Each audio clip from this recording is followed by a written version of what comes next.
2012 was a watershed moment for the Boy Scouts of America when the country began to learn about thousands of abuse allegations within the Scouts' volunteer ranks.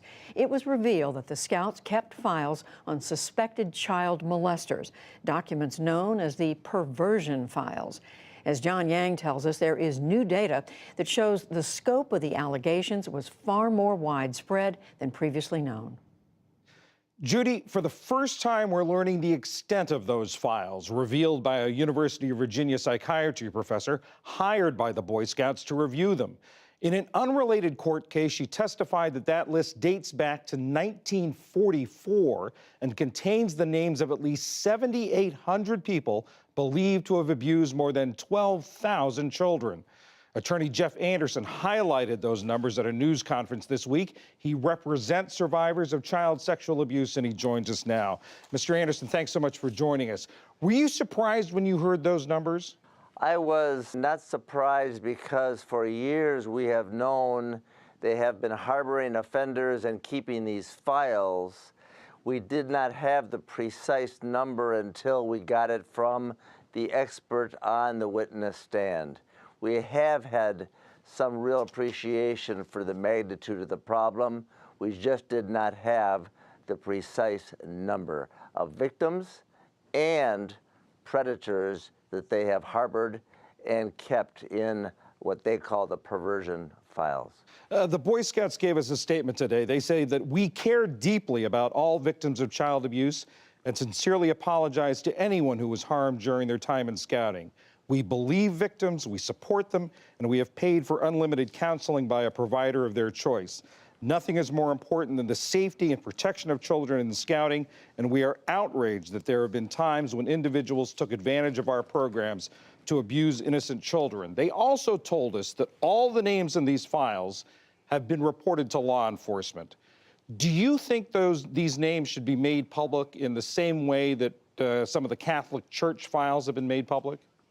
When the Boy Scouts offer an apology and say that they have reported this to law enforcement, that really is a minimization and passive inaction. The reality is that these names need to be known to the public, both the identities of these offenders across the country and the locations in which they offended that caused them to be put into the perversion files. And so when the Boy Scouts say they've reported to the police, they know, and as do everybody else in this field, that the police rarely can act on these cases because they've been held secret for so long. There are statutes of limitations, so they never get investigated, and they never get prosecuted, and they thus never get known. And that thus is inaction. So their apologies and their reports that they're reporting to the police are grossly deficient. What has to be done is what we did this week in releasing those names in New York and New Jersey and the locations of those offenders that we took from their files. And they have to do that nationally so that the communities can be warned and children can be protected. The Boy Scouts of America are choosing to protect themselves and not the kids. You mentioned statute of limitations. New York just passed a new law expanding, lengthening the statute of limitations for child sex abuse cases. Other states are doing the same thing.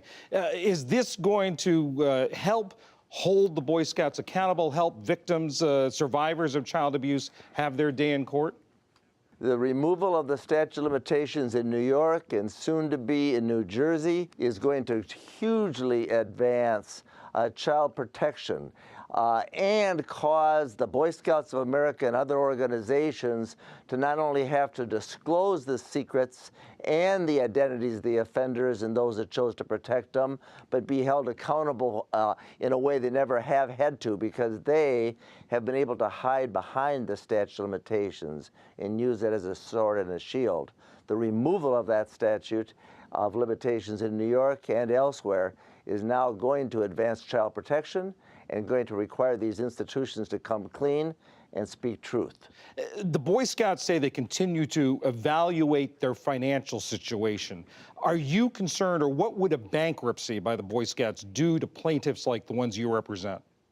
Well, look, if the Boy Scouts go into reorganization, or what they call Chapter 11, what they really do is stop litigation in its tracks and keep us and the survivors from disclosing and disgorging all this information to protect kids. I expect they may do that, and they may claim that they don't have the ability to pay these claims. But the real reality is that they and a lot of the Roman Catholic Church dioceses use the bankruptcy to really continue to hide and shield themselves from real liability and forced disclosure. So if they use a Chapter 11 reorganization, it will be a challenge, but in the meantime, we'll continue to work with the survivors to disclose these long-held secrets, force the Boy Scouts of America nationwide to come clean and disclose the identities, so in the end, kids can be protected much better in the future than they are today. Attorney Jeff Anderson, thank you very much. You're welcome.